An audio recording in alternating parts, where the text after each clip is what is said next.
Welcome back to a very surprising update on the Stranger Things First Shadow stage play. It seems like they just low-key announced that the play is currently undergoing a pro-filming this week for the eventual release on Netflix. This week, showtimes through Saturday have been blocked off so they can film the show with professional equipment. This will look very closely to the original trailers they blocked off and filmed the exact same way in the West End. I just can't help but feel like they're way too late on this one. All the community discussion around the topic seems to unanimously agree that they should have released this before Season 5 came out. Now that Season 5 is out and we've all seen that the play doesn't really matter and have anything to do with the finale, there's not much incentive to watch it anymore. A simple breakdown on YouTube would suffice. Of course, there's a few people who are excited to finally get a pro-filmed version of the play to watch at home, but if you're one of the few excited to watch it after Season 5, there's a good chance you're just a fan of the play itself, and that's totally fine. But I don't think casual Stranger Things viewers care about the play enough based on the amount that they teased it from the finale. If anything, all the teases and flashbacks must have just made it so confusing to those who didn't know anything about the play. I remember talking to my friends who were kind of excited that they were dropping these teases at a flashback to the 50s,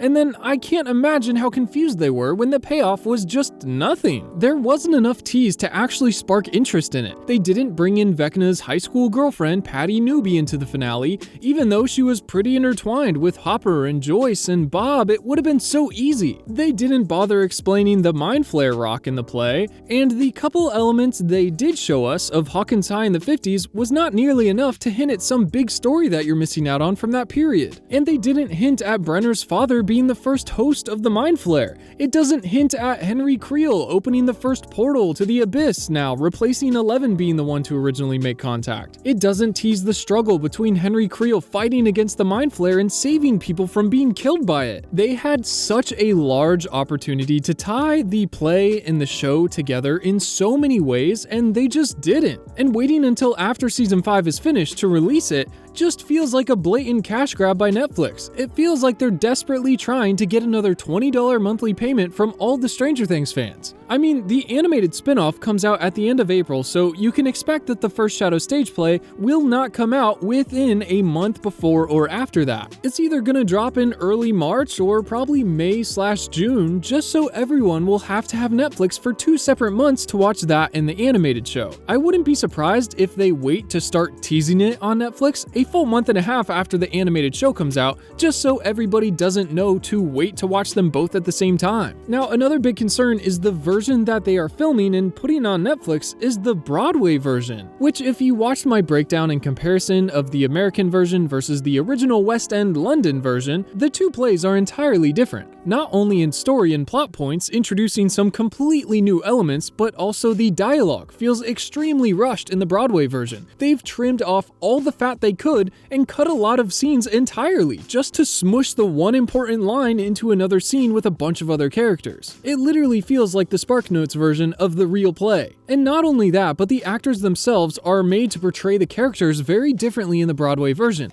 Louis McCartney will play Henry Creel, and he's the OG actor from London. I love that. But in New York, the version of Patty is made to feel so much more disingenuous. Like she doesn't actually care about Henry, whereas in the West End, you can tell that she's the only one that has ever seen Henry and given him a chance. She's gentle with him and listens to him. But in New York, that Patty cuts him off and ignores his concerns and just wants to use him and his powers to find her mother. It just made me so disappointed that they turned the best new character from the entire play into the most unlikable character. I'm curious how this is going to translate in the filmed version. They fixed a subtle difference from the West End. In Melvald's diner, when Patty first asks Henry about trying to use his powers to find her mother, she originally is putting her arm around him while she asks him. They're sitting in the booths, and this might accidentally look like she's trying to persuade him to do what she wants by flirting with him. But you know what? All of her dialogue and actions up until now never hinted at that.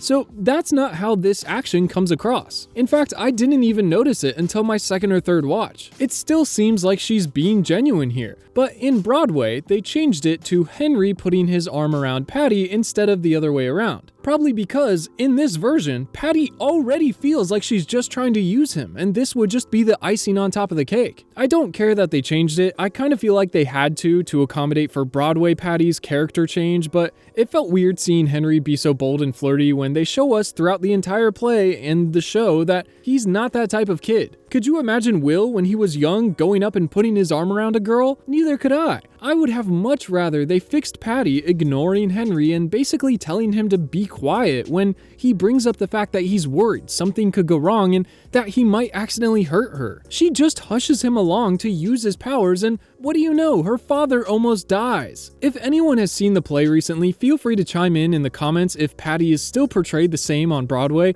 I feel like that's just what we're going to get for the professionally filmed version that will go up on Netflix. And I'm not thrilled about that, but I'll probably still watch it, even though there's not really a real reason to anymore now that season 5 is out. I've sat down and analyzed every second of every version I could of the play, and I actually really like the original play as its own story, so I'm looking forward to seeing it, but I just can't help but be so disappointed with how little they tied the play into the show, especially for how much they said it was important and how much it mattered and how much they seemed to make it a necessity to watch before watching season 5. We saw a couple of flashes of it as the main characters run past everything in a race against the clock as they're dealing with something much bigger. These two worlds are coming together and are about to collide, killing all of the main cast if they do. And obviously we know that that would never happen, but still, our focus is on that, not on paying attention to this old memory in Henry's mind. For a split second, you could see Eddie Munson's father, Alan Munson, here in the background, but other than that, there wasn't really any other big payoff for any of us that have seen the play. We already knew that Henry goes into a cave and finds the Russian scientist, and the mind flare particles that were in the box are what Brenner extracted from his father when he returned from the abyss after Project Rainbow, and they go inside of Henry. They don't show this moment in the play, they just talk about it. So we finally get to see it take place, which was cool, and we didn't know that he killed the scientist and got shot, but other than that, no new information was revealed, except that the mind flare particles were inside a rock for the first time. And even that, the Duffers said they have to make another spin-off show to explain. I mean, the best part of this scene was seeing adult Henry relive this trauma at the same time as his younger self and seeing him mirror it. Please tell me in the comments what you think about this, about them releasing the play on Netflix so far after season 5. Let me know if you're excited to watch it this far after the finale. Because releasing this now, once all the hype for the end of the show has passed, just feels a little weird to me. Like, sure, a couple people will watch it, but not nearly as many as if they had released it a month before season 5 came out, and I get they were worried that if they did that, not as many people would go watch the play in person, but I mean, put it on Netflix behind a paywall. That way you would still get a couple extra bucks if that's what you're worried about.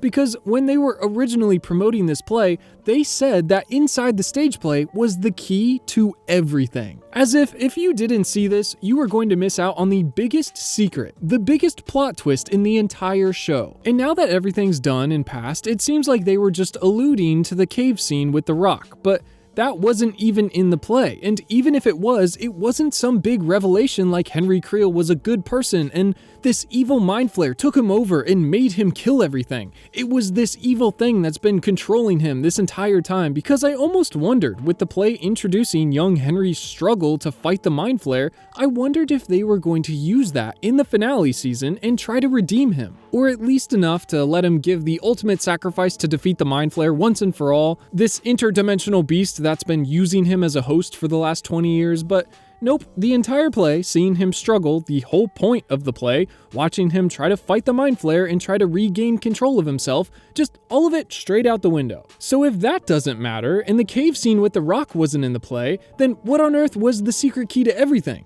They made it seem like you had to go in person to watch it to understand the finale, and deliberately didn't put it on Netflix for all the fans to see before the end of the show came out, just so that more people would spend their money and go watch it in person. All of that, and for what?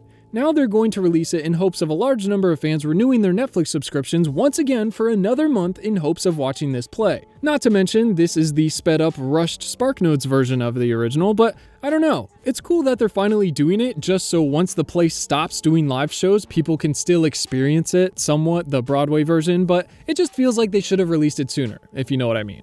I don't know. I just wanted to talk about this since that's really the only significant Stranger Things news recently besides them releasing a couple new stills for the animated show that once again highlights how important this brand new character is. I think I've seen this person, Nikki, more than Will and Dustin in the promos now, which is crazy. Anyways, thank you so much for watching. I'll probably start transitioning back into Star Wars content soon, but I'm sure I'll make a video on the animated series and probably the stage play if it ever releases. Just expect it to come out at least a month either before or after the animated show. I will see you soon with another video. Peace.